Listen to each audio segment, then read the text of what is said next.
Sveiki, Delfi žiūrovai. Visi, kas įsijungėte tiesioginę transliaciją, kurioje kalbėsime apie elektroninę prekybą. Šiandien nedidelės mūsų šalies e-komercijos įmonėms tenka nemenka, tačiau įmanoma užduotis – konkuruoti su tokiais gigantais kaip Amazon. Čia pirmiausia, aišku, svarbu gebėti pasiūlyti individualizuotą paslaugą, unikalius produktus ir užsitikrinti stiprią poziciją vietinėje rinkoje. Būtent tokie sėkmingi ir įkvepiantys elektroninės prekybos verslai šiemet bus įvertinti pirmą kartą Baltijos mastu rengiamuose apdovanojimuose e-komercijos žvaigždė 2024. Prieš tai šis projektas 3 metus apėmė tik Latvijos e-komercijos įmonės, o dabar kviečiami dalyvauti ir lietuviai, ir estai, ir Latvijai. Paraiškos jau yra priimamos adresu www.baltic-ecommerce-star.com. Dalyviai jas gali teikti iki balandžio 8 dienos. Laimėtojai bus paskelbti šių metų gegužės 24 dieną e-com Riga renginyje. Konkurso dalyviai gali pretenduoti į 4 kategorijas pagal įmonių pajamas ir paraiškas vertins tarptautinė ekspertų komisija, be abejo, kaipgi be jų, o apdovanojimų laimėtojai pasidalins net 20 000 eurų vertės prizinį fondą ir specialius apdovanojimų partnerių prizus.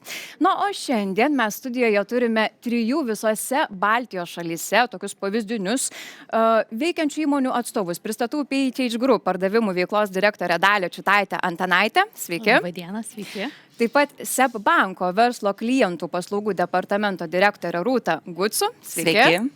Ir Balsija generalinį direktorių Lietuvoje Arturą Senčenko. Labą dieną.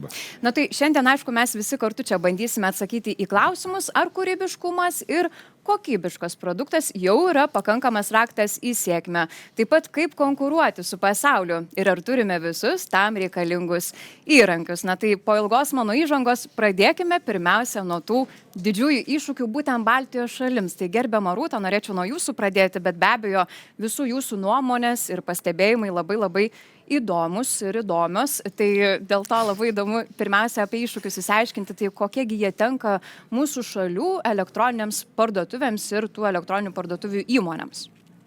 Tai jeigu kalbame apie mūsų prekybininkus, tai iš tikrųjų didžiausias yra turbūt iššūkis, kaip su tais didžiaisiais, kaip paminėjote, Amazon, eBay ir panašiai platformų konkuruoti kainą, ar ne? Kitas būna iššūkis iš tikrųjų, kaip toje konkurencijoje būti matom. Ir čia turbūt galėčiau pabrėžti, kad konkurencija kaip tokia yra labai sveika. Nes jeigu konkurencijos nebus, bus nelaimingi kas? Pirkėjai, klientai, ar ne? Tai iš tikrųjų ta konkurencija yra pagrįsta ne tik, kad konkuruoja, bet tuo pačiu didieji ir mažiai bendradarbiauja. Lygiai taip pat gali būti ir partneris toje didžioji platformai mažasis prekybininkas siūlantis savo prekių ar prekių grupę. Kitas dalykas iš tikrųjų, kaip ir miniu, tai yra turbūt būti matomu, ar ne? Kad gali turėti puikų produktą, puikią parduotuvę, puikią apsipirkimo kelionę, kur klientas yra tikrai labai laimingas, bet tu esi nematomas. Tavęs tiesiog nežino, ar ne? Turbūt būtų tie pagrindiniai tokie iššūkiai. Ir trečias, turbūt lendant į gylį, turbūt yra be galo svarbu suprasti, kokia ta parduotuvė. Turbūt dažnai atėję į fizinę parduotuvę, mus pagauna kažkokia emocija. Ar tai būna kažkoks parduotuvėje kvapas, ar tai būna muzika, ar ne? Lygiai taip pat ir čia, internetiniai prekybai turi būti tas vadinamas vaibas, turi būti tas kvapas, kuris tave pritraukia ir tau būna jauku po tą internetinę parduotuvę naršyti, rasti prekę ir patogiai, maloniai atsiskaityti. Aišku, dar yra tų kitų iššūkių. Dabar labai garsėja dirbtinis intelektas, ar ne? Duomenų kokybė, analizė. Ir čia, sakyčiau, prekybininkam yra turbūt pagrindinė sritis, be šitų mano paminėtų 3, kreipti dėmesį dirbtinį intelektą, jį išnaudoti, jį auginti ir analizuoti duomenis. Analizuoti duomenis, analizuoti klientų elgseną ir prisitaikyti prie klientų besikeičiančios elgsenos. Tai turbūt būtų tokie. Na kaipgi be to dirbtinio intelekto, ar ne? Kiekviena tema be to neapsieina šiandieną. Gerbiamas Senčenko, prie jūsų pereikime įdomios ir jūsų įžvalgos. Apie e-komerciją tai norėčiau gal pradėti nuo... Niekas negalvojo, kad iš to gali gautis kažkas tai gero, bet COVID-as iš tikrųjų atvedė, aš manau, kad paantrins daug kas, labai didelę dalį pirkėjų e-komercijos parduotuvės. Ir iš tikrųjų žmonės tada paragavo to apsipirkimo, suprato, kad iš tikrųjų nieko ten baisaus nėra, kad yra ir įdomių dalykų, ir įdomių patirčių, ir iš esmės ir galima ir pirkti, ir grąžinti, ir atsisakyti, ir yra galimybė iš tikrųjų valdyti pilnai savo ir paskyras, ir iš esmės pilnas paketas yra laisvės ir pasirinkimo ir žodžiu, nieko ten baisaus nėra. Tai čia buvo tokia pradžia. Ne? Iš tikrųjų, kartu su tuo, ką mes supratom ir kalbant apie iššūkius, tai iššūkiai matyt būtų suvaldymo, ne, iš dalies. Tai tos rauto ir šitoje vietoje, ta prasme, tas aptarnavimas tų klientų, tai ar mes buvome pasiruošę, ar mes esame dabar pasiruošę. Tai mes visi siekiam pritraukti tos klientus į savo elektroninės parduotuvės, bet klausimas, ar kiekvienas yra iš tikrųjų pasiruošę suvaldyti tą kiekį žmonių, kuris ateis. Tai čia būtų toks dar vienas klausimas. Tada atsiranda konkurencija, aišku, ta prasme, poreikis žmonių nuolat kintantis. Tai šitoje vietoje, jeigu mes galim suvaldyti dar poreikį, tai yra, nežinau, iš draudiminės, pavyzdžiui, pusės, tai jeigu tai būtų draudimo apsaugos lygis, jeigu tai būtų kažkokių sumų, kainos, dar kažko, viskas gerai. Tai ar mes galim tą dalyką padaryti? Tai iš kitos pusės konkurencija dar rinkoje, ne? Tai vienas dalykas, kai konkuruojam tarpusavį, kaip pardavėjai, komercijų parduotuvių, nesavininkai, tai vienas dalykas, konkuruojam tarp savo lygių, gal, pavyzdžiui, draudimo bendrovės tarpusavėje, bet atsiranda dar naujų dalyvių rinkoje, tai kaip pavyzdžiui, irgi galima sakyti, kad jie yra gan dideli, svarbus, jie yra ir partneriai tuo pačiu, tai pavyzdžiui, elektroninės prekybos irgi tam tikrai tinklai, kurie leidžia palyginti kainas, ne, tai agregatoriai vadinami, tai pavyzdžiui su jais. Tai ten ateina didelė dalis žmonių, kurie paskui gal apsprendžia ir ateina pas draudiką pirkti, bet vis dėlto palyginimo kaip ir tokio reikalauja. Tai čia yra irgi ir konkurencijos dalis. Jo, ir dar gal iš tokių saugumas. Tai matyt, kibernetinis saugumas dabar yra saugu, asmens duomenų apsauga irgi labai svarbu. Tai iš tokių matyt iššūkių, tai tokius gal paminėčiau. Tai Iš tiesų jau nemažai išgirdome, bet gal jūs, gerbiama Dalia, dar turite ką pridurti šioje temoje, ypatingai savo atžvilgių, savo tos veiklos ryties, kas irgi labai įdomu šiuo atveju, tikrai. Jo, aš pagalvojau, kad kolegos tiek Rūta, tiek Artur kalba kaip iš vadovėlio, kaip dirbtų e-komercijoje patys. Bet kaip ten iš tiesų yra, tai va būtent ir galvoju, taip va dabar jie viską pasakė, kągi man bereikės sakyti. Tai aš tikrai nenorėčiau kartotis daugiau, nes visus, ką išvardino tiek Rūta, tiek Artur, su tuo tikrai verslai susiduria, nesvarbu, ar jie yra lokalūs, e-komercijos, ar, pavyzdžiui, platformos, nes PHH grupiai mes esam ir e-shopas, ir taip pat platforma visose 4 šalyse, tai yra Baltijos šalyse.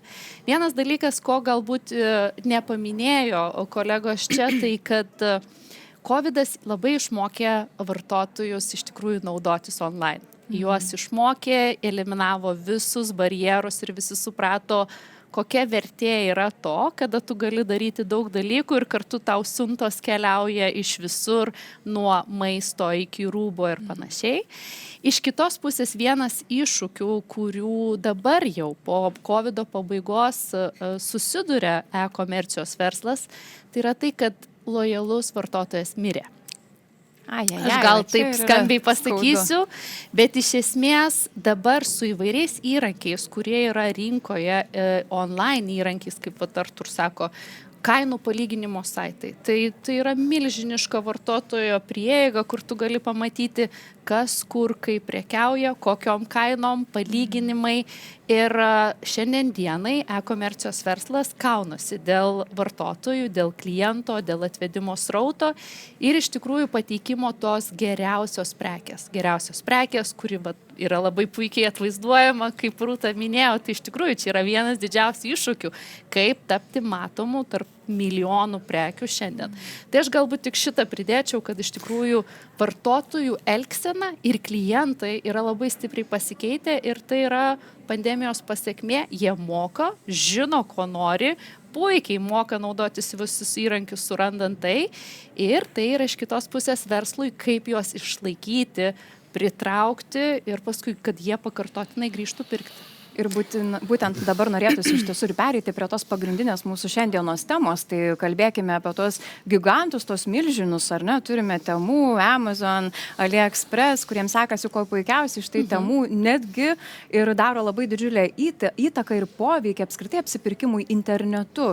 Tai vat matėme, kad ir didžioji ta jų reklamos kampanija štai prisidėjo prie to, kad labai stipriai pasikeistų kaina už paspaudimą į parduotuvę, ar ne, į nuorodą norint nueiti tenais apsipirkti. Tai vat įdomu, ką šioje vietoje, žvelgiant iš klientų, ar ne, perspektyvos galima būtų pasiūlyti jiems tokio, kad jie rinktųsi vietinius e-komercijos verslus vietoje tų didžiųjų gigantų, gerbiama Rūta. Jau čia kalbėdami kolegos apie pirmą klausimą, jau kilo kirbėjo mintis ir labai puikiai tinka dabar man atsakyti. Kaina ne viskas. Iš tikrųjų yra labai svarbu, nėra nemokamų pietų, kaip sakoma, ne? Nemokami pietus yra pelėkautos, ar ne? Saugumas labai svarbu. Tas apsipirkimas, ar ne, kartais ta kaina būna jaukas, ar ne, pritraukti, bet gali būti nesėkmingas pirkinys ir gali, kaip atminėjo kolegė, siunta net keliauti, ar ne. Tai mes kaip SEB bankas iš tikrųjų ne tik, kad teikiam tą paslaugą atsiskaitimo būdų įvairių siūlome ir kortelėm, ir pavedimais, ir Google, ir Apple Pay, bet mums yra beproto svarbu užtikrinti, kad prekybininkas galėtų gauti pinigus ir kad tikrasis tas prekybininkas gautų pinigus, o ne kažkoks tai prekybininkas A pasivadinęs. O kitas dalykas, kad pirkėjas iš tikrųjų jaustųsi saugus, kad jo duomenys yra saugus, kad jie nebūtų kažkur panaudoti, pernaudoti ar ne, kitų vardų nusipirkti. Tai iš tikrųjų šitas sritis yra labai svarbi ir tikiu, kad didžiosios platformos kaip Amazon, eBay ir kitos tikrai rūpinasi tuo duomenų apsauga ir saugiu atsiskaitimu, tačiau kai kartais atsiranda kažkas labai netipiška rinkai vietiniai, reikia labai atkreipti, ar tai tikrai yra tvaru. Tai aš sakyčiau, tas labai svarbus dalykas. Na, o jau minėjau, kad nebūtina vien tik konkuruoti, galima bendradarbiauti. Ir va turbūt kolegės atvejis yra unikalus, jis yra kompleksinis. Tikrai tikiu, kad tai yra labai sunkus verslo modelis suvaldyti, kai tu turi savo ar ne prekybinę veiklą elektroninį ir dar tu turi tą vadinamą marketplace platformą ir įvertinti, kas pas tave atkeliauja į tą platformą, kokie patikimi ar nepatikimi žaidėjai pardavinėja, kokias prekes. Čia yra didžiulis darbas iš tikrųjų. Čia yra darbas, aišku, tik tai vienas dalykas yra tai, kad mes tengiamės tos verslus laikyti atskirai dėl ir juridinių dalykų, ir dėl visų dalykų. Ir vis dėlto tai yra du skirtingi verslai, nes šiandien dienai marketplace'as yra platforma, kur pavyzdžiui aš galiu prekiauti stiklinėmis, nuostabiais batais, pavyzdžiui, kuriais turi. Ir man susikurti e-shopą, aš atsiprašau už savo anglicizmą, bet sunku e-komercijai šito dalyko išvengti. Tai reiškia, kad man reikia investuoti į IT resursą, reikia susikurti, kaip jis atrodys, reikia suprasti, kaip aš tuos klientus atsivesiu, tada dirbti labai stipriai su turiniu, atsivesti visos SEO, ar ne, kad tave rastų Google, jeigu kažkas ieško šito produkto. Ir platformų pridėtinė vertė tame ir yra, kad yra viskas sukurta. Iš tikrųjų ateina vartotojai, yra visi sekami, žiūrima, kiek jų ateina, kaip jie perka, kokie jų įpročiai ir pagal tai yra parenkamas asortimentas, kad vartotojas turėtų ką. Tai tai yra puikia alternatyva būtent smulkiam, tikrai labai smulkiam, kuris nori pasibandyti. Aišku, yra labai verslų, kurie sako, žiūrėk, aš turiu savo aiškę viziją, savo produktą, savo strategiją ir aš noriu būti one and only. Ir natūralu, tada jisai kuriasi savo e-parduotuvę ir tas irgi yra labai puiku ir tai yra tik kuo daugiau tokių e-komercijos žaidėjų mūsų rinkoje, tuo yra fantastiškiau. Labai pritarčiau, iš tikrųjų, tas unikalumas, išskirtinumas tikrai nesako, kad yra blogai turėti savo elektroninę prekybą. Parduotuvę tu gali tikrai turėti, būti nepalyginamas iš tikrųjų, ar ne? Ir tada negali čia ir kaina, galbūt nesusitiks kažkur ten brokeriauti ir žiūrėti, kokia ta prekė, ar ne? Kaip tu tai pateiki, ar ne? Kokį darai tą pardavinį aptarnavimą yra labai svarbu iš tikrųjų, kokią to prekę perki. Galbūt vieną kartą nuperki ir tau jos nebereikia su prekybininku bendrauti, nereikia su juo kontaktuoti. Tai galbūt tikrai patogu ir pirkti iš globalaus ir vienkartinis pirkimas, ar ne? Bet būnagi dažnai, kad turim prekes įsigiję ir kartais visko nutinka, reikia pasikonsultuoti ir panašiai. Ir čia atsiranda iššūkiai. Vietinė kalba, tas aptarnavimas, ar ne? Nežinau, kur skambinti, rašau mailų, su kažko bendrauju su robotu. Tai čia yra tikras privalumas mūsų mažųjų prekybininkų, kurie tikrai yra orientuoti į tą vietinę kol kas rinką. Ir kaip kolegė sakė, jeigu tikrai yra planas pradžioj, vėlgi čia priklauso viskas nuo strategijos. Tu turi apsibrėžti, ko nori, ar tu eiti mastą, ar tu nori eiti į nišinį ir kokybišką produktą, mažiau, bet kokybiškai ir pelną uždirbti, ar tu nori per mastą lokalioje rinkoje, ar padengimą daryti 1, 2, 3 šalis. Čia yra strateginiai dalykai, iš tikrųjų, čia, ko kalbam, tai jau yra taktiniai, kaip tu tai darysi, ar ne? Tai dar būtinai apie taktinius ir pakalbėsime. Iš kitos pusės, kaip Rūta sako, ir kartais gal net nereikia sakyti, aš noriu vieno arba kito. Šiandien dienai rinkoje yra galimybė išsibandyti abiejose. Nes iš vienos pusės mes matom tos gigantus kaip konkurentus, kaip baimė, bet aš nekalbu apie Temu, nes Temu tai jo yra rinkos disruptorius, kuris atėjo iš nieko ir staiga patapo didžiuliu žaidėju, bet vien į marketingą jisai praeitais metais suinvestavo $1 milijardą. Tai čia yra milžiniški kiekvienas Kaip greitas gali tęstis. Tai yra analitikai ir kalba, tai kad jis dabar yra from zero to hero, ar nebus from hero labai greitas kritimas, nes šiandien jie turi mamą Kinijoje, kuri juos labai, kaip finansuoja.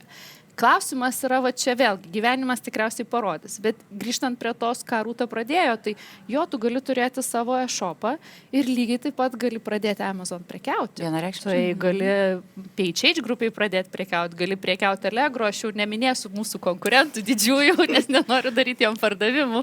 Tik iš esmės, kad, pavyzdžiui, įvairius produktus gali pasibandyti ir ten, ir žiūrėti. Eina, neina, vartotojas yra, nėra. Ir jau tada pradėti žaisti su tais taktiniais dalykais, prie kurių matyti. Man patiko labai, aš dar noriu grįžti. Būtinai dar grįžkite. Aš tik tai trumpą komentarą. Aš mačiau, kad tu net paplojai. Čia tokia rimta diskusija užvirė, bet jūs kviečiama, žinokit, irgi čia sudalyvauti. Dėl lojalumo aš, pavyzdžiui, biškai gal iš tos pusės draudimo, nenorėjau irgi, nes žiūriu iš prekybinės pusės viskas gerai, mes parduodam produktą. Bet yra tam tikri, pavyzdžiui, draudime, ką matom, kad yra sudėtingesni produktai ir paprastesni produktai. Yra reglamentuoti, nereglamentuoti. Tai ten, kur yra labai paprasta apsispręsti, tai jie dažniausiai būna lemiamas apsisprendimas kaina.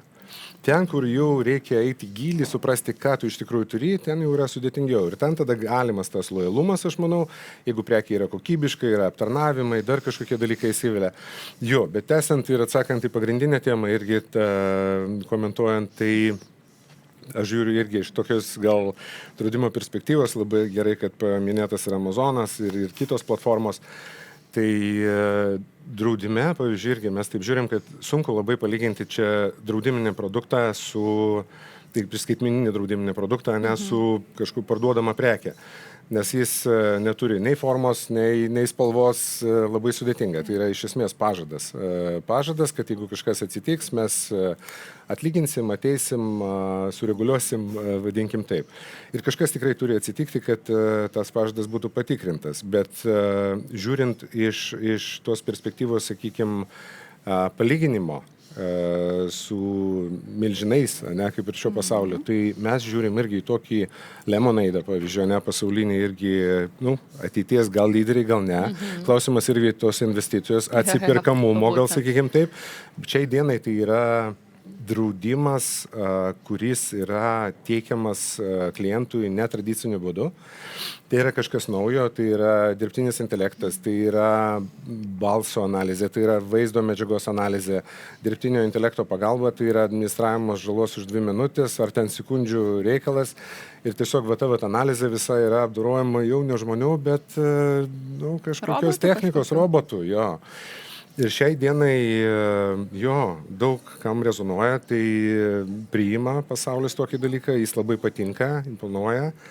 Ir aš manau, kad mes turėtumėm irgi daryti viską, iš tikrųjų savo elektroniniai parduotuviai, įvesti kažkokias inovacijas, nežiūrėti, bendradarbiauti, imti gerus pavyzdžius ir būtinai naudoti, kas gera, reikia imti pas save.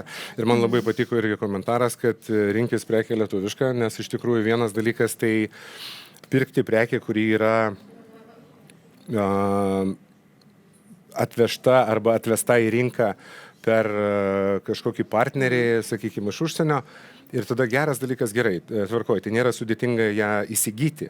bet aptarnavimas, sakykime, šito dalyko. Tai pavyzdžiui, jeigu tai yra prekė, tai, nežinau, garantinis laikotarpis, kas iš tikrųjų aptarnaus. Tai gerai, tarptautinė garantija, kažkas pasakys, gerai, bet jeigu tai būtų, pavyzdžiui, kažkokie draudiminiai produktai, kurie yra frontuojami iš kitos rinkos į Lietuvos rinką, tai ar tas aptarnavimas ar susisiekimas jis iš tikrųjų būtų toks paprastas ir lengvas. Aš atsiprašau už tokį būtinį pavyzdį, bet perki vonę Lenkijoje, atsiveži namo, ir jinai ten turi kažkokį defektą, tai ką jie dabar vežtis? Su kuo kalbėti?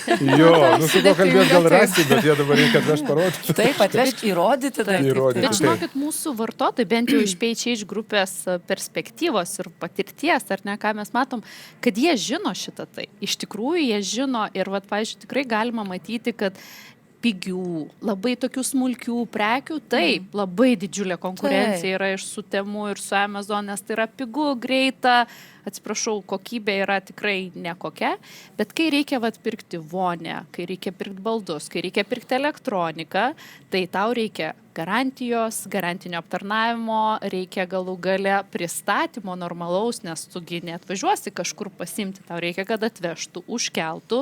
Kai kurios prekybos parduotuvės siūlo netgi kartu su meistriuko paslauga, kur tau net ir sumontuoja. Tai va čia yra jau ta pridėtinė vertė lokalaus verslo, kur kai prekė yra brangesnė, didesnė, reikalaujanti ir turinti daugiau kompleksiškumo, vienareikšmiškai vartotojai ir klientai renkasi vis dėlto vietinius žaidėjus, nes tai yra paprasčiau. Ir kalba. Nes mes čia kalbam apie išteklius. Reikia žiūrėti, kokie ištekliai transportavimo, ar ne, gali prekė labai pigiai nusipirkti, transportavimas, pristatymas kokius kelis kartus viršys. Ir ypatingai netvarus bus, nes be proto ir ilgas. kalbant apie kokybę, ką labai irgi surezonavo, ką pasakė, tai iš tikrųjų vis dažniau pastebim, kai kalbam su prekybininkais, kuriems siūlom įvairius sprendimus, kad vartotojas iš tikrųjų yra reiklus.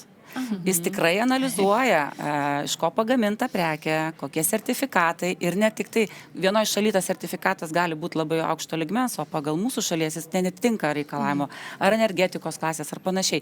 Tai vartotojas tą labai dalyką žiūri ir tikrai nededa į paskutinę ir įdėjęs visą kompleksiškumą, pristatymą, kokybę, produkto specifiką, koks tas iš viso pasiūlymas yra, kaina lygiai taip pat, bet tikrai nebūna kaina pirmo vietoje. Tai tas yra labai smagu, kad ne vien tik tai kaina, nepaisant to, kad tikrai didžiosios platformos gali siūlyti tikrai gerų produktų yra, bet tarptų gerų kokybiškų produktų tikrai yra labai daug nekokybiškų ir tada tikrai vartotojas nusivylė ir tikrai grįžta, tikiu, pas tą vietinį prekybininką. Tai nėra vienareikšmiškų iš tikrųjų atsakymų. Turbūt reikėtų savo kelti kelią, bet tikrai labai rekomenduočiau ir prekybininkam, kurie galvoja, pasitestuokit. Tikrai yra puikių žaidėjų didelių, kurie priima į savo sparnelį, leidžia pasitestuoti, o po to šauna. Nieko nenoriu sakyti, bet jūs žinot, kur testuoti. Jau dabar žinom, kur kreiptis, tikrai gerbiama Dalia. Na, kalbėkime dabar apie mūsų lietuvių pasiūlą. Ką mes galime pasiūlyti globaliam tam plačiajam, didžiajam pasauliui? Ar turime kuo įsiskirti toje elektroninėje prekyboje? Na, sakykime, gal kažkokiais amatais lietuviškais, rankdarbiais, dar kuo gal teko pastebėti patiems? Tai gal pradėkim... Gerai. Jo, Šį kartą. Jo, aš vis dėlto gal paliksiu prekes ir kalbėsiu tada apie draudimą. Ir aš norėčiau pasakyti, kad tikrai turim ką pasiūlyti ir manau, kad netgi bandom siūlyti plačiaja prasme, Baltijos šalyse ir kitose valstybėse irgi, pavyzdžiui, iš Baltijos pusės, tai iš vis galima pasakyti, kad tie produktai, kurie yra dabar kuriami, jie tiesiog neša pridėtinę vertę ir tie tokie moto arba skambus pareiškimai, kad gyvenimas tavo būdui pritaikytas arba nenubodus draudimas, iš tikrųjų bandom tą įgyvendinti čia ir Lietuvoje, Latvijoje, Estijoje ir Lenkijoje irgi siūlom tos pačius produktus. Ir faktas yra tas, kad visuose platformose iš tikrųjų siūlom tos pačios kokybės produktą. Jo, ir jis yra įdomus tuom, kad jisai yra grynai pritaikytas tam tikram žmogui, ne? Tai, sakykime, jeigu tai yra ekstremalių pojūčių mėgėjas, tai mes turim labai puikų produktą, kuris yra ekstremas, ne? Tai jis tik tai tau ir ateik rimti. Ką tai reiškia? Tai reiškia paprastumą, link kurio ir einam visi, aš manau. ir norime tą apsipirkimo patirtį komercijos parduotuviai arba aplikacijai, iš esmės, kaip ten bebūtų, padaryti lengvą, greitą, patogu ir, ta prasme, be nusivylimų, sakykim taip. Tai šitoje vietoje žmogus, kuris ateina, jisai suranda ką? Savo produktą, jisai kažko ieško, tai atitikti. Tai mes siūlom visus mažmenos produktus ir dar papildomai ekstremalams, juniorą vaikams, City Combo miesto gyventojui, ne? Tai būtų City Combo, Winter Combo, kažkas tai tokio žiemos, sezoniškumai atsiranda.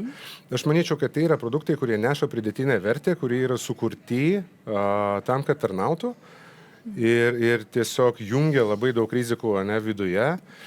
Sudėtingumas, matyt, jie nėra sudėtingi iš tikrųjų, labai paprastai. Jie netgi paketuojame juos tokiu būdu, kad žmogus tiesiog labai paprastai galėtų priimti sprendimą. Nes buvo padarytos praeitį gal ne tas, kad klaidos, bet iššūkių visada pakanka ir tu visada ieškai. Kaip patobulinti produktą, kaip padaryti jį naudingesnių, patogesnių. Ir mes ėjom tuo keliu, kad tiesiog sudėjom visas rizikas į kiekvieną produktą, bet tiesiog jų apimti nuo mažesnės iki didesnės. Tai kiekvienas produktas turi tą riziką ir jinai yra apdrausta. Tiesiog jos dydis gal kažkiek kinta ir tada tiesiog vartotojas gali priimti sprendimą pagal kainą, apie ką šiandien irgi kalbėjom, kas yra svarbu. Tai jeigu jūs ieškot kainos, tai ieškokit toj pačioj vietoje, tiesiog pasirinkit tavo produktą, kuris atitinka jūsų poreikius ir galimybės. Taip. Visiems turite ką pasiūlyti ir visiems sezonams, kaip suprantu. Aš kadangi pradėjau apie paslaugas, o mes irgi teikiam tas įvairias atsiskaitimo paslaugos ir įvairiom priemonėm, tai mūsų būna pagrindinė misija, kad tas pirkimas pavyktų, ar ne? Nėra turbūt nieko baisiau prekybininkui, kai krepšelyje įdėtos prekės pakeliui, taip ir lieka pakeliui ir tada tenka rašyti laišką, ar nieko nepamiršot. Bet ne apie tai. Būtent tą sprendimą, tai mūsų būna tikslas, kad jisai būtų kuo patogesnis, kuo mažiau tų paspaudimų, kuo paprasčiau, intuityviau ir ta variacija. Vartotojas mėgsta variaciją. Vienas gal mėgsta Apple Pay, kitas kortelę atskaityti, kitas bankinių pavedimų. Tai šitas dalykas prekybininkui pabaigti tą gerą emociją, gerą tą pirkimą yra labai svarbus. Nes jeigu tik prasideda traukti kortelės, kažką daryti, vartotojas yra nekantrus ir tada pirkimas nebaigtas ir tada nelaimingi iš tikrųjų visos trys šalys yra. Būtent. Kas teikia paslaugą atsiskaitimo, kas tą pačią paslaugą ar prekę ir lygiai taip pat vartotojas nusivylęs eina kitur ieškoti. Pas konkurentus. Greičiausiai taip. Bet statistika yra žiauri vartotojų, kada yra neužbaigiamas pirkimo krepšelis ir tai labai stipriai rezonuoja su to, kiek tai yra patogu, kiek tai yra svarbu. Aš tai nesikartosiu, nes aš sutinku su viskuo. Aš tik tai gal norėčiau pridėti ir grįžti prie pačio pagrindinio klausimo, kad ar turi Lietuvos prekybininkai ką pasiūlyti pasauliui. Pagal trendus, kurie dabar labai stipriai jaučiasi e-komercijoje ir ne, naujausi trendai yra vis dėlto, ko mes šitoj temoj dar neužkabinom, tai yra tas ekologiškumas arba angliškas žodis sustainability. Tai iš tikrųjų vartotojai vakarų Europoje, Šiaurės Europoje ir mūsų regione iš tikrųjų labai pradeda ieškoti to ekologiško, gryno produkto. Mūsų rinkos, mūsų verslas orientuojasi, tai mes turim gerą maistą, ekologiškus produktus, turime ekologiškus gaminius iš lino ir panašiai. Ir tikrai šitie dalykai yra paklausus. Faktas, kad jeigu tu juos tiesiog padėsi į online erdvę ir tikėsi, kad jie staiga ims parsiduoti, taip nebus. Tai tikrai, ką ir Rūta sakė, tai tada jau ateina įrankiai kiti, tokie kaip, kad tu gali išsikelti juos į viršų, nes organiniai algoritmai veikia tik tai pardavimų, kada tu turi pardavimų, natūralu jį ir vis nurodo, bet yra daug labai įrankių, kurie pagristi ir dirbtiniu intelektu, kaip panašiai, kai tu gali juos pamatyti, parodyti. Tai aš sakyčiau, kad kuo gali pasidžiaugti mūsų regiono verslas ir tikrai pasiūlyti Europai, pasauliui, Šiaurės Europai lygiai taip pat, tai yra vis dėlto tos produktus, kurie yra natūralūs, ekologiški, unikalūs. Tik tai juos reikia, aišku, mokėti kaip gražiai supakuoti ir gražiai parodyti, kad tas rautas ateitų ir pradėtų daryti pirkimą. Tas jaukumas svarbu, ar ne? Matai tu tą daiktą ir tau jauku, gera žiūrėti, ar ne, apžiūrėti iš visų pusių, patogu pamatyti, kaip atrodo tas daiktas. O kalbėkime dabar apie pačią pradžią. Tai jeigu jau žmogus, įmonė apsisprendė, kad nori orientuotis į globalią rinką, jau eiti kažkur giliau, plačiau, kokius svarbiausius punktus ir būtina tiesiog įsivertinti pačioje pradžioje ir kodėl? Kas dabar pradeda? Aš galiu pradėti. Taip, kas jaučiate. Visai neseniai iš tikrųjų dariau pranešimą apie Suomiją. Ir kadangi mes turim savo parduotuvę ir taip pat ir Suomijoje, PHH grupė, tai mes turim tenai prekybą ir parduotuvę elektroninę ir pačią prekyvietę, tai yra marketplace. Tai iš esmės aš tikriausiai, jeigu aš pradėčiau eiti ir daryti savo verslą, tai tikriausiai pasižiūrėčiau į vartotojų interneto įsisavinimą. Ir vat mes žiūrėjom daug labai duomenų ir pamatėm, kad Baltijos šalis kartu su Suomija virš 80% visos populiacijos naudojasi puikiai internetu ir perka internetu. Tai vadinasi, jie turi įprotį pirkti internetu. Tai čia aš tikriausiai pradėčiau pirmiausia nuo to, kokia pasiruošusi visuomenė tam yra ir kiek jie tech savvy yra šitame. Antras elementas tai yra faktas, kad reikia pasižiūrėti, kokia tavo strategija. Ar tu vis dėlto konkuruosi kainą ir mastu, tai vadinasi, eisi labai platus konkurentas, asortimentas ir maža kaina ir labai greita logistika. Ar tu vis dėlto jau konkuruosi tuo, kad tu gamini kažką unikalaus ir tavo produktai yra unikalūs ir jau tu tada konkuruosi per konkrečią nišinę kategoriją konkrečioje rinkoje. Tai aš sakyčiau, va, šitus du elementus pirmiausia pasižiūrėčiau iš tos praktikos, kurią turiu ir kokius duomenis mes turim. Na ir aš galbūt vėlgi nenoriu skambėti labai kaip suinteresuota šalis, tiesiog aš turiu patirties ir elektroniniai parduotuvė ir marketplace. Ir visi tie dalykai, jie turi didžiulę infrastruktūrą ir didžiulę kaštų dalį, ir ne? Ir kada tu kuri savo, tai natūralu, kad tu turi užsitikrinti, kur tu turėsi resursus įdirbti visą tai, įsukti, kiek marketingui, nes e-komercija ir atvaizdavimas ir pats rinkodara ir marketingas yra neatskiriami dalykai. Ir šiandien dienai, pavyzdžiui, jeigu tu norėti globaliai, yra tikrai daug marketplace'ų, kur gali pasibandyti už sąlyginai nedidelius pinigus ir žiūrėti. Vienoj, čia galbūt šitas produktas eina, čia galbūt tokie vartotojai eina, nes vėlgi, tai ateina iš patirties. Mes dabar prekiavom visose 3 šalyse ir mūsų didžioji pardavėjų bazė yra vis dėlto Baltijos šalių pardavėjai. Ir kai mes kalbame su pardavėjais, mes sakom, žiūrėkit, jūs naudokitės progą, eikite iš karto į visas 3 šalis ir jie dažniausiai taip galvoja, gal aš pabandysiu, aš lietuvis Lietuvoje, čia viskas paprasčiau. Ir kai jie pabando, pavyzdžiui, prekiauti Latvijoje ir Estijoje, tai jie pamato, kad vartotojai, pavyzdžiui, renkasi visiškai kitas prekes iš jų asortimento negu lietuviai. Ir tai yra tik papildomas dar vienas pajamų šaltinis. Tai aš galbūt tada tiesiog vėlgi pasižiūrėčiau biudžetą, kiek aš turiu, kiek galiu skirti ir žiūrėčiau, kad pasibandyti įvairius produktus įvairiuose marketplace'uose globaliuose ir tada išsidirbti savo produktą, kuris eina, ir jau tada pradėti dar daugiau tų taktinių veiksmų, kurie yra marketingas, ten asortimento užsitikrinimas, likučių užsipirkimas, nes jeigu tu turi vietų ir tu gali greitai pristatyti vos ne per 2 dienas, tai čia yra nepakartojama pridėtinė vertė galutiniam vartotojui. Aš pati labai stebiuosi asmeniškai, kaip kai kurie verslai sugeba greitai pristatyti, ypatingai greitai, ir tokių yra Lietuvoje. Ir tikrai labai džiugu matyti ir turėti tą gerą vartotojo patirtį tenais. Gerbiama Rūta, gal jūs irgi pridurtumėte? Tikrai yra, ką net nebejoju. Dalį labai gerai apie makro dalykus, labai gerai pasakė. Pirmiausia, tai tikrai labai sutinku strategija. Kokia tavo strategija verslo? Koks tavo biznio modelis, ar ne? Tada tą makro lygmenių analizuotą šalį. Kokia yra teisinė bazė šitos šalies, ar ne? Kokia yra galų gale vartotojų apsauga, prekių grąžinimas, ar ne? Ką jūs paminėjot, greitas pristatymas, koks yra logistikos tinklas, kiek yra tų, kokių pasirinkimas, kokių įmonių, punktai ir panašiai.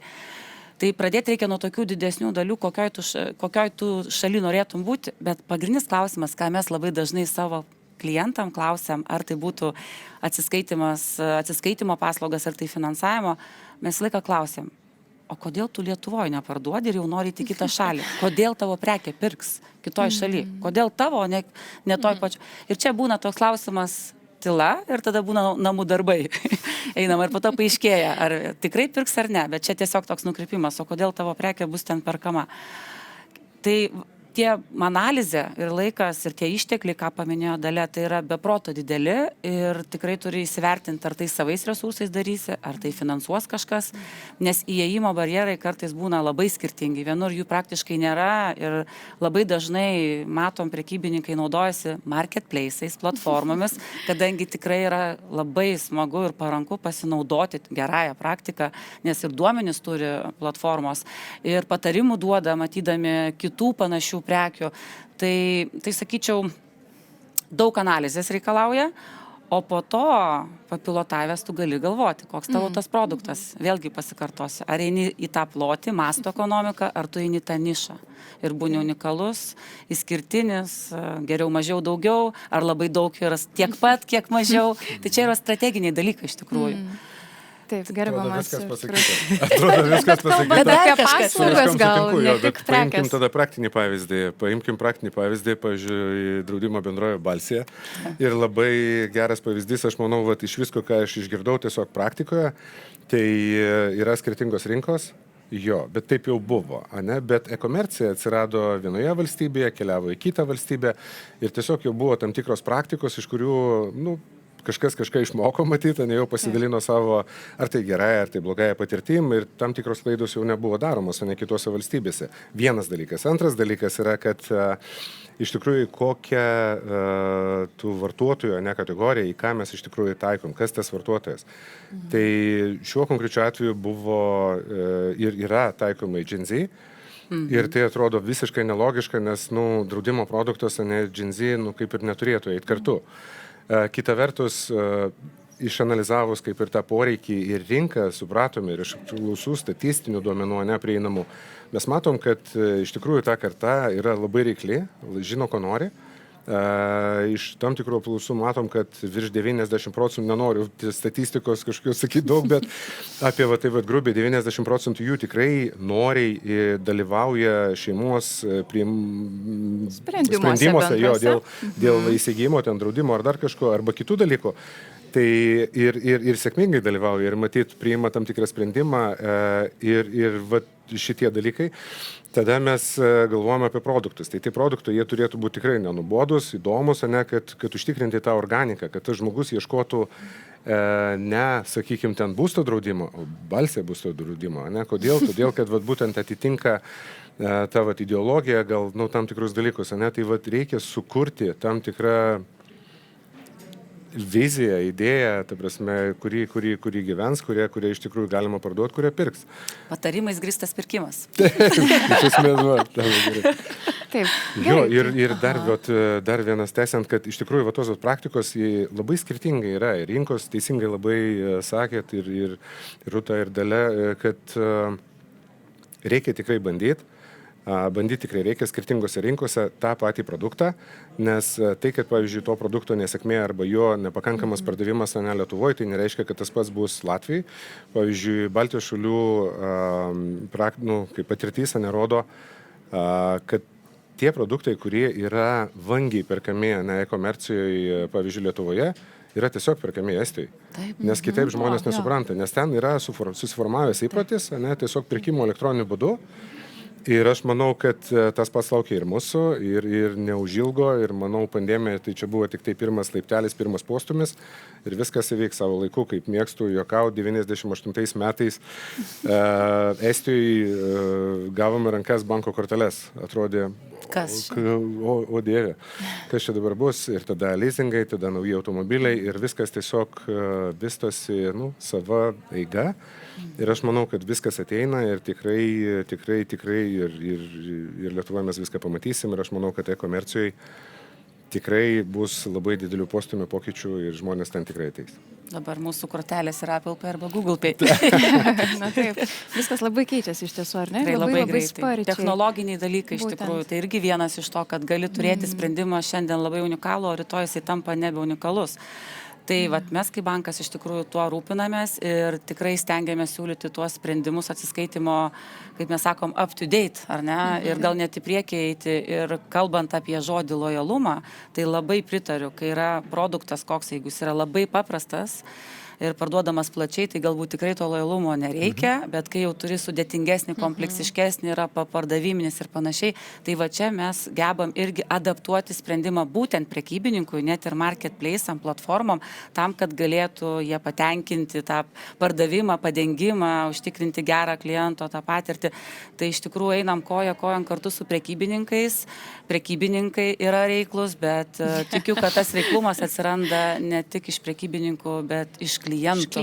Klientai tampa vis labiau išmintingesni, jie tikrai edukuojasi, tikrai skaito ir paminėta Gen Z karta, tai ypatingai yra reikli ir jinai tikrai mėgsta, kad būtų patogiai vedusi Google paiešką, raktinį žodį tave nukreiptų ten, kur tu norėjai. Ir čia prekybininko yra sėkmės irgi raktas, kaip aprašyti savo produktus, kad įvedus tavo pirmas eitų, o ne kažkur gale būtų tavo nuorodą į parduotuvę pirkti, spausti ir ten pasirinkti tą prekę. Tai yra labai labai daug tokių kompleksinių dalykų ir čia tikrai yra pastovus maratoninis bėgimas. Visada reikia būti, ar ne, on the top, visada up to date, kaip sakote, anglicizmų šiandien neišvengiame, kaip pastebėjome. E-komercija, globalus verslas. Taip. Bet dabar gerai, tai pradedu, sakykime, savo e-komercijos verslą. Tai suprantu, Estija yra ta šalis, kurioje reikėtų man ar neišbandyti, nes estai labai mėgsta, jie labai ten perka ir paslaugas, ir prekes. O kaip dar, pagal kokius esminius kriterijus įsivertinti tą rinką, na, tas šalis, kuriuose gali būti, kad, na, pasiseks, arba bent jau įsibandymui, va taip žinoti. Tai turbūt, gal aš pradėsiu, gerai, žiūrėti, kokia yra atsiskaitimo kokia kultūra. Grinėjai dominuoja, pavedimai, mokėjimų kortelė, kiek yra pati visuomenė edukuota. Tikrai yra pavyzdžių, kur vienoje rinkoje, kaip ir kolega sakė, produktas puikiausiai važiuoja internetu, o iš tikrųjų kitoj šalyne, nes tiesiog yra absoliuti dauguma atsiskaitimų vyksta parduotuvėse, fizinėse, galbūt ir grinaisiais pinigais ar kortelėmis, ar ne? Ir vartotojas dėl vienokių priežasčių gal net nežino, kad jis galėtų turėti patogesnę kelionę, bet tiesiog yra bendras šalies išsilavinimo lygis atsiskaitimo tų kanalų kultūra, sakykime, skirtingas. Taip. Ir tai, sakyčiau, vienas iš pagrindinių dalykų žiūrėti, kaip valstybė pati to šalies, kaip jinai pati remia ir skatina tuos skirtingus prieinamumus, tuos atsiskaitimo būdus. Ir tikrai matom, yra ir mažos šalis labai pažengusios, yra ir didesnės šalis, tikrai tą atsiskaitimo būdus dar taiko tuos vadinamus tradicinius. Tai ten turbūt vargu bau, ar su elektroninė prekyba mes ten labai įžengsim, ar ne?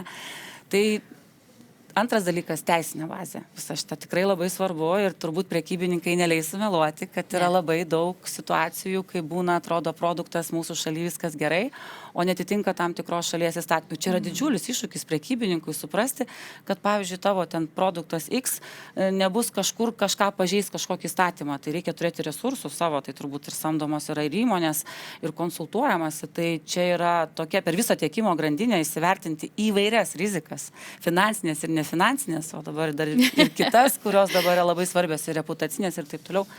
Tai yra tikrai labai, labai darbo imlus, bet neįmanoma, nes čia yra labai skaudžios pamokos. Išteklių tikrai yra daug ir kai kolegė minėjo, kad biudžetai yra net ne milijonais, o milijardais, tai turbūt daug ką pasako, kodėl taip yra daroma vardan ko. Kitas dalykas, kai yra angliškas vėl žodis, bet lietuviškai dabar sunkiai pasakysiu, disruption.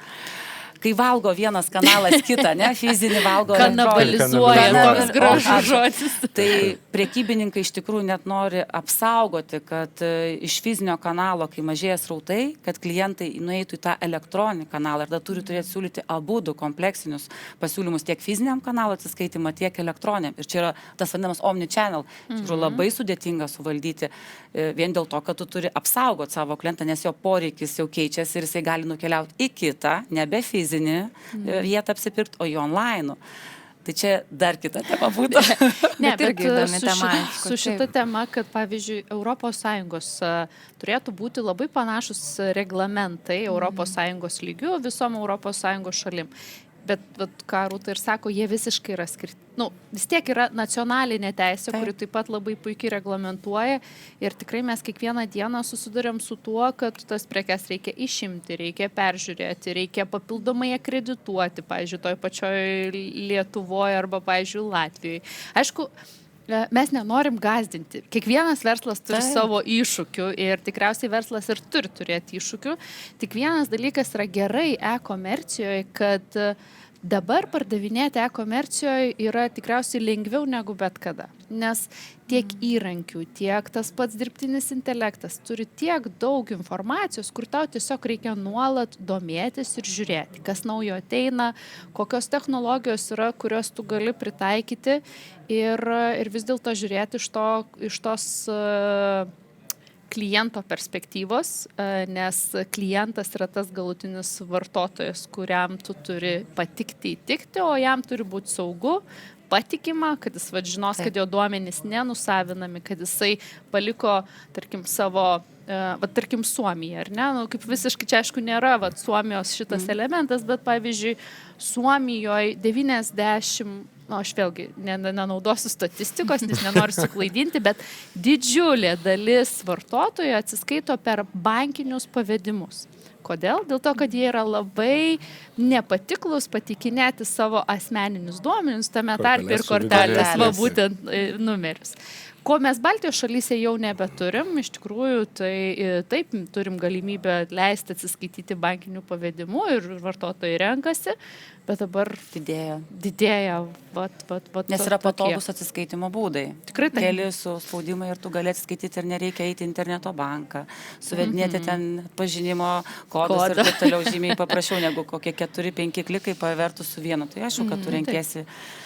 Turbūt ir duoti klientui pasirinkti, matyti, nes kiekvienas labai yra unikalus. Tikrai taip. Visiškai skirtingai vertina tą patirtį. Ir by the way, ką pasakėt su atsiskaitimais, tai ką pastebim su užsieniniam, būtent tom dideliom, globaliom, tai jos iš tikrųjų siūlo pakankamai siauresnį atsiskaitimų būdų ratą. Paprastai būna PayPalas, kortelės. Ir jeigu, pavyzdžiui, šalyje yra, kaip kolegė sako, ir Lietuvoje, tarp kitko, yra atsiskaitimas mokėjimo pavedimais, tai vartotojas jau yra atsargus. PayPalą vesti, kortelės duomenis ir čia iš tikrųjų būna nebaigtas pirkimas. O tarkim, toj šaly, to globalaus didelio žaidėjo galbūt praktika yra, kad naudoti tą atsiskaitimo būdą. Tai vėlgi, tai reikėtų atliepti, kodėl reikėtų siūlyti skirtingus būdus žiūrėti rinką. Bet pridedant dar, tik pabaigsiu. Iš esmės dar turime laiko, drąsiai dar ir gerbiamas Arturas irgi. Net, pavyzdžiui, tarkim, e-komercijos verslai, net ir turėdami, nes šiandien dieną e-komercijos verslai, jeigu turi ir online, ir turi offline, tai reiškia kažkokį ar showroomą, ar parduotuvę, tarkim, kas yra ir PHH grupės atveju. Tai, pavyzdžiui, mūsų dar pridėtinė vertė ir šiaip verslo Pabaltijos šalyse, kurie turi ir online kanalą, ir offline, tai kad žmogus įsigyja ir perka internetu, bet jis turi galimybę, pavyzdžiui, pasirinkti apmokėjimą, kai jisai atsima prekes. Ir tai nereiškia, kad jis būtinai būtų sumokės grinais, jis tuo pačia tą kortelę ar grinais tą pati opcija, bet tai irgi yra toks dalykas, kuris yra unikalus mūsų rinkoje, kas labai yra patrauklu šitam vartotojui, kuris tai žino, yra pripratęs ir to tu niekada negalėsi turėti su globaliais gigantais, nes ten yra pinigai prieki ir tik tai tada tu lauki savo prekės, kurią galimai dar gali ir pamesti pakeliui. Tai... Ir va čia labai gera tema paliesta yra prekių grąžinimas, ar ne? Tai vartotojams tas yra labai svarbu, ar ne? Ir mes, kai teikiam paslaugą, tai tikrai vartotojai yra tuo apsaugoti, grąžinimas tikrai vertinam prekybininką, kokia yra ta pinigų grąžinimo politika, tvarkos, taisyklės.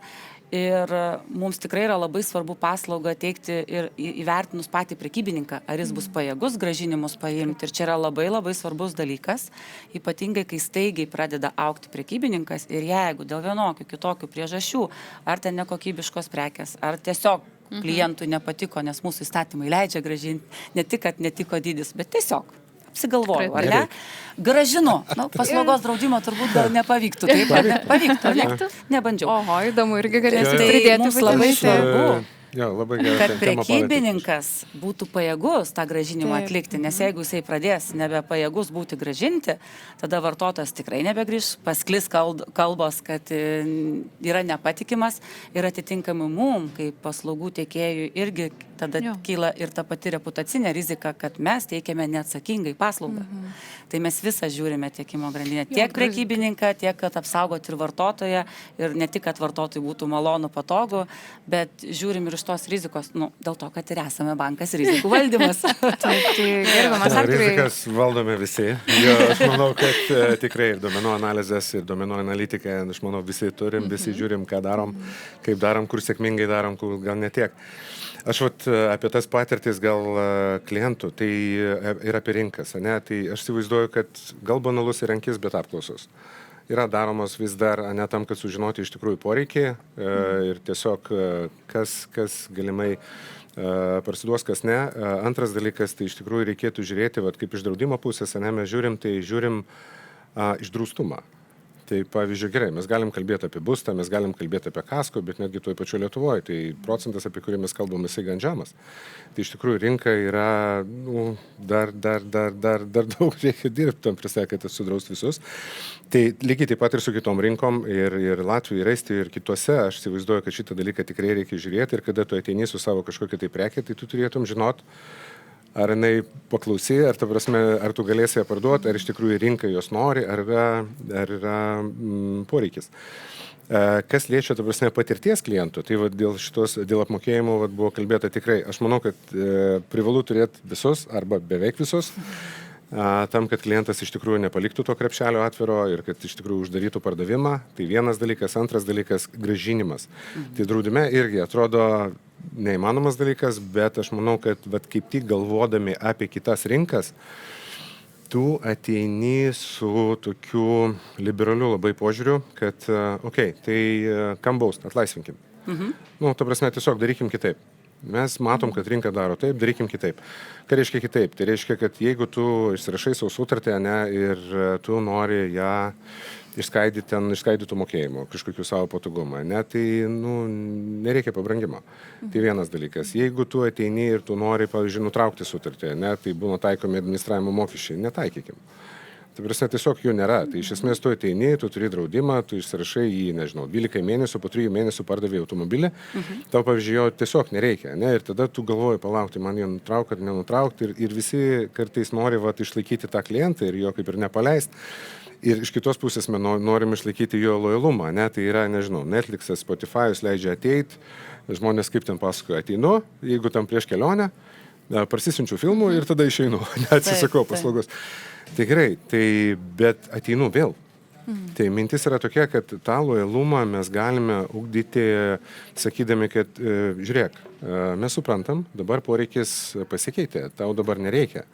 Tai tvarkoj, bet mes tikimės, kad tau patiko pas mus, ir kada vėl reikės ateiti. Tai mintis yra tokia, tai tiesiog tas pardavimas yra daromas kitaip. Tai neapsunkinant vėlgi tos kelionės apsipirkimo, o tiesiog parodant, kad yra kitas būdas ir kviečiant vėl prisijungti. Tai. Čia turbūt vis tiek reikia prisitaikyti ir prie besikeičiančios visuomenės, prie jų poreikių, nes štai vis kartos jaunėja, ar ne, ir jie irgi tampa tokie gal nebūtinai pastovus, kartais tokie nori rytoj ir ano, visko aplinkui labai daug norisi išbandyti ir nesinori prisirišti, visi tarsi atrodo bijom šiandien prisirišti, tai šioje vietoje man labai žaviai nuskambėjo jūsų paslauga ir jūsų teikiamos tokios privilegijos ir norėtųsi jau einant į pabaigą mūsų šiai tikrai labai prasmingai, reikšmingai ir tokiai turtingai konferencijai, sakyčiau, norėtųsi apibendrinti, pradėti jau gal nuo jūsų iš eilės čia šį kartą, bet vis tik tai įdomu. Paliksiu. Įdomu. Nepasakyk visko, Rūta, prašau. Tai žinokit, galima ir kartotis čia, kad visi mes tikrai įsimintume kuo geriausiai tą informaciją, bet šiandien mūsų tema yra kaip sužibėti pasaulinėje rinkoje, e-komercijos srityje, tai būtent apie tai ir apibendrinkime, kokius tokius esminius elementus, 3 gal, sakykime, apsiribokim ties 3 ir kiekvienas iš, taip, kokias. Gerai, tai laikas eina, ar ne? Tai turime dar laiko. Galite. Pirmiausia, turbūt pradėčiau galvoti, ką aš noriu pardavinėti, tą savo unikalumo, išskirtinumo prekės, tas prekės ženklas, ar ne? Jeigu taip jau, ar ne, ir kur norėčiau pardavinėti ir taip toliau, tai analizė pasidarai.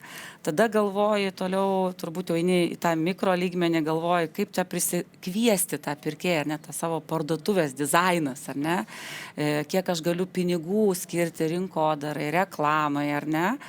Ir tada turbūt trečias, kad kai jau pas mane ateina mano klientas potencialus, aš jo nebepaleidžiu. Tai reiškia, aš jam suteikiu visą malonę patirtį.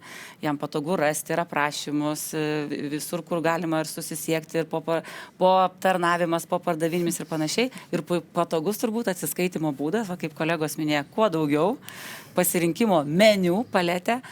Tai jeigu taip, tai kas toks mano produktas, kuo aš esu išskirtinis, ta konkurencinė aplinka, tada kaip mane pamatys, kokiom priemonėm, kaip įvedus į Google paiešką, kokį reklamos biudžetą ir jau kai atėjau, kad turėčiau tą kuo malonesnę patirtį, kad tikrai pavyktų pirkimas ir jis būtų užbaigtas. Daugiau nesakysiu. Gerbiamas Arturai, jūsų žodis. Aš sakyčiau, kad ateinant į rinką, ta prasme, reikia laužyti stereotipus, ta prasme, reikia tikrai naujovių, reikia naujų vėjų, naujų sprendimų. Jie turi būti inovatyvus ir nieko tokio, ta prasme, jeigu mes paimsim kažkokias geras patirtis iš kitų rinkų, tai netgi gerai, sakyčiau, vis tiek reikia domėtis, jeigu iš kažkur paėmėm, tai reiškia kažką darėm, ne su tuo. Tai vienas dalykas, antras dalykas, kad jo, išskirtinumai tai vienas, bet aš norėčiau gal pasakyti, kad e-komercija kaip tokia, tai vienas dalykas turėti savo, ten užtikrinti greitaveiką, savo tinklapį, bet aš manyčiau, kad tu turėtum siūlyti labai platų spektrą galimybių apsipirkti, įsigyti tavo produktą. Tai ką darom, tai iš tikrųjų yra duomenų bazė, per kurią jungiasi ir dirba partneriai. Yra e-komercija, nes tai yra desktopinis variantas, kur žmogus tiesiog prisijungia iš savo kompiuteriaus ar kažką tai tokio. Bet mes matom, kad teisingai, šiandien išgirdau iš jūsų, keičiasi poreikiai iš tikrųjų žmonių, ir tu turėtum būti pasiruošęs bet kuriam įrenginiui. Tai iš esmės dėl to turim ir aplikaciją, kurią turim, tai reiškia mes ir mobiliąją versiją turim, ir desktopinę versiją, ir turim duomenų bazę, tai iš tikrųjų pasiruošę pardavinėti. Tai atėjus į rinką, tu turėtum žinot, kad iš tikrųjų, tu nežinai, iš kur ateis žmonės.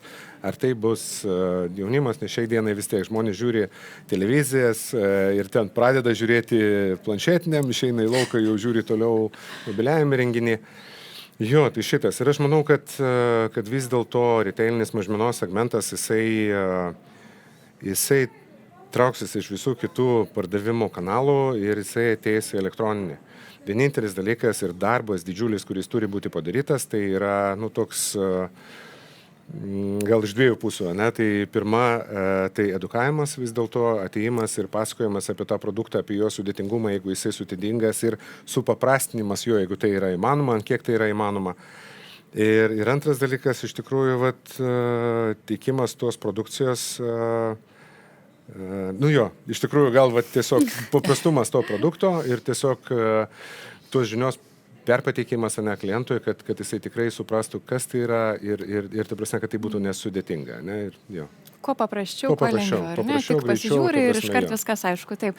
Gerbiama Dalia, jūsų paskutiniai žodžiai, gal irgi 3 kokius turit esminius tokius punktus? Aš tai vis dėlto, kadangi šitam versle esu kiekvieną dieną ir žinau, su kuo susidarė e-komercija kiekvieną dieną, tai aš vis dėlto žiūrėčiau, į labai paprastus dalykus. Pirmiausia, tai yra kaina.